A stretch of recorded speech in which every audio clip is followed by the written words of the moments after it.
수염집 빠기왕. A talented princess studies music, languages, and court law, but she judges visitors quickly by their appearance. When neighboring rulers come to discuss future alliances, she dismisses each one with a sharp nickname.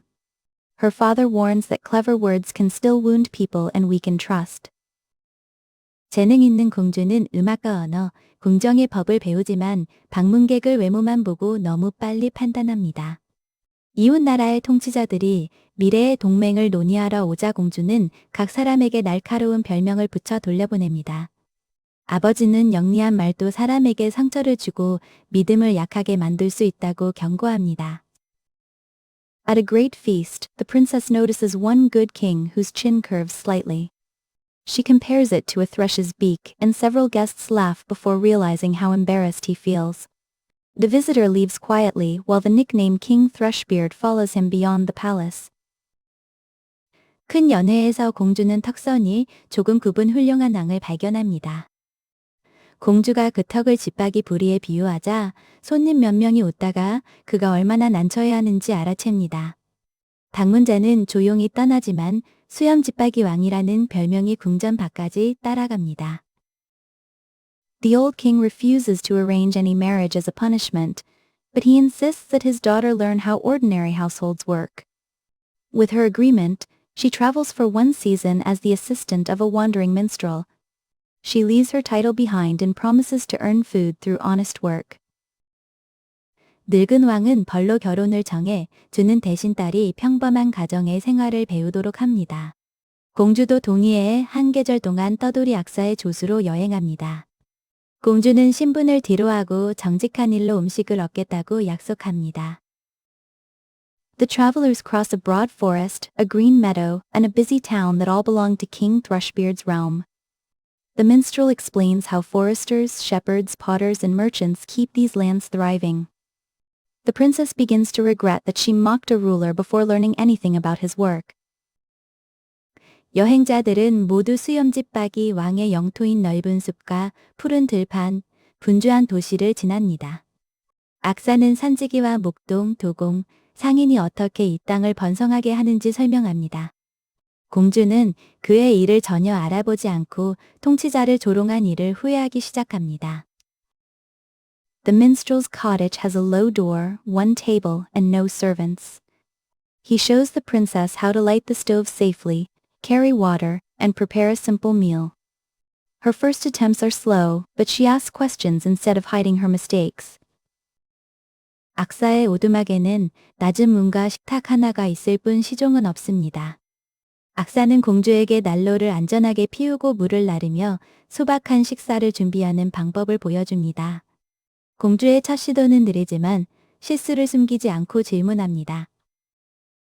When the household needs money, the minstrel teaches the princess to weave baskets from willow strips. The stiff branches hurt her untrained hands, so they soak the willow and adjust the pattern together. By evening she completes one uneven but useful basket and feels proud of patient work. 살림에 돈이 필요해지자 악사는 공주에게 버드나무 가지로 바구니 짜는 법을 가르칩니다. 뻣뻣한 가지가 익숙하지 않은 손을 아프게 하자 두 사람은 함께 물에 불리고 무늬를 조정합니다. 저녁이 되자 공주는 조금 고르지 않지만 쓸모 있는 바구니 하나를 완성하고 인내한 일을 자랑스러워합니다. The princess next tries selling blue pottery from a small stall in the busy marketplace. She learns to greet customers respectfully, explain each handmade piece, calculate fair prices, and keep the display orderly. People return because she listens carefully to their needs instead of using clever remarks to control every conversation. 공주는 다음으로 붐비는 시장의 작은 가게에서 푸른 도자기를 팔아봅니다. 손님에게 공손히 인사하고 손으로 만든 물건을 설명하며 알맞은 값을 계산하고 진열대를 정돈하는 법을 배웁니다. 공주가 재치 있는 말로 대화를 이끌기보다 손님의 필요를 주의 깊게 듣기 때문에 사람들이 다시 찾아옵니다. A startled horse pulls away from a noisy cart and bumps the edge of the pottery stall. Several pots tumble and break before the rider can stop.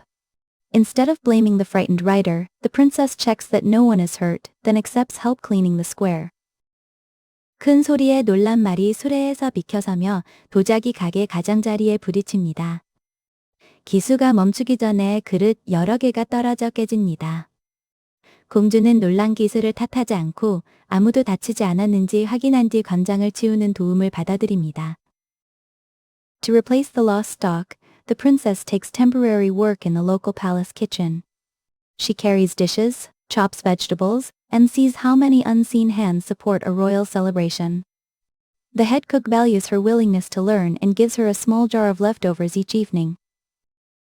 잃어버린 물건값을 마련하려고 공주는 지역 궁전 부업소에서 임시로 일합니다. 접시를 나르고 채소를 다듬으면서 왕실 축제를 얼마나 많은 보이지 않는 손이 떠받치는지 알게 됩니다.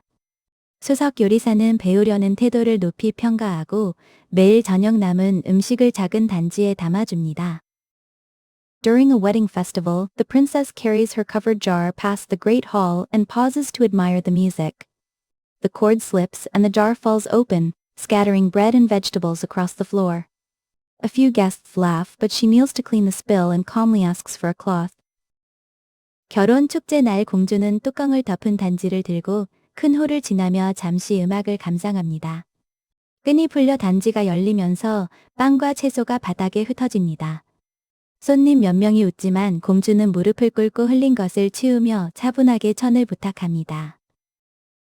The young king helping her is Thrushbeard, and he reveals that he also traveled as the minstrel to observe his kingdom quietly. He apologizes for hiding his name, while she apologizes for judging him and others by appearance. They agree that neither disguise nor title should replace honest conversation. 공주를 돕는 젊은 왕은 수염 집박이 왕이며 그 역시 왕국을 조용히 살피려고 악사의 모습으로 여행했다고 밝힙니다. 그는 이름을 숨긴 일을 사과하고 공주는 외모로 그와 다른 사람들을 판단한 일을 사과합니다. 두 사람은 변장이나 신분이 솔직한 대화를 대신해서는 안 된다는데 동의합니다. The princess visits the people she mocked and gives each one a clear apology without excuses. After she and Thrushbeard become close friends, they choose to marry and rule together because they both want to. At court, they listen to workers, accept honest advice, and stop people from making cruel jokes about anyone's appearance. 공주는 자신이 놀렸던 사람들을 찾아가 변명하지 않고 한 명씩 분명하게 사과합니다. 공주와 트러시 비어드 왕은 가까운 친구가 된 뒤 두 사람의 뜻으로 결혼하고 함께 나라를 다스립니다. 궁정에서는 일하는 사람들의 말을 듣고 솔직한 조언을 받아들이며 외모를 놀리는 일을 맡습니다. A talented princess studies music, languages, and court law, but she judges visitors quickly by their appearance. When neighboring rulers come to discuss future alliances, she dismisses each one with a sharp nickname. Her father warns that clever words can still wound people and weaken trust. At a great feast, the princess notices one good king whose chin curves slightly. She compares it to a thrush's beak, and several guests laugh before realizing how embarrassed he feels. The visitor leaves quietly while the nickname King Thrushbeard follows him beyond the palace.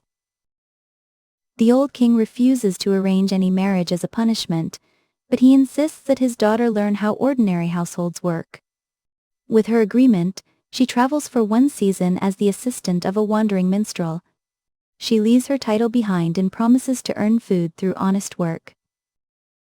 The travelers cross a broad forest, a green meadow, and a busy town that all belong to King Thrushbeard's realm. The minstrel explains how foresters, shepherds, potters, and merchants keep these lands thriving. The princess begins to regret that she mocked a ruler before learning anything about his work. The minstrel's cottage has a low door, one table, and no servants. He shows the princess how to light the stove safely, carry water, and prepare a simple meal. Her first attempts are slow, but she asks questions instead of hiding her mistakes. When the household needs money, the minstrel teaches the princess to weave baskets from willow strips. The stiff branches hurt her untrained hands, so they soak the willow and adjust the pattern together. By evening she completes one uneven but useful basket and feels proud of patient work. The princess next tries selling blue pottery from a small stall in the busy marketplace. She learns to greet customers respectfully, explain each handmade piece, calculate fair prices, and keep the display orderly. People return because she listens carefully to their needs instead of using clever remarks to control every conversation. A startled horse pulls away from a noisy cart and bumps the edge of the pottery stall. Several pots tumble and break before the rider can stop. Instead of blaming the frightened rider, the princess checks that no one is hurt, then accepts help cleaning the square. To replace the lost stock, the princess takes temporary work in the local palace kitchen. She carries dishes, chops vegetables, and sees how many unseen hands support a royal celebration. The head cook values her willingness to learn and gives her a small jar of leftovers each evening. During a wedding festival, the princess carries her covered jar past the great hall and pauses to admire the music. The cord slips and the jar falls open, scattering bread and vegetables across the floor. A few guests laugh, but she kneels to clean the spill and calmly asks for a cloth. The young king helping her is Thrushbeard, and he reveals that he also traveled as the minstrel to observe his kingdom quietly. He apologizes for hiding his name, while she apologizes for judging him and others by appearance. They agree that neither disguise nor title should replace honest conversation. The princess visits the people she mocked and gives each one a clear apology without excuses. After she and Thrushbeard become close friends, they choose to marry and rule together because they both want to. At court they listen to workers, accept honest advice, and stop people from making cruel jokes about anyone's appearance.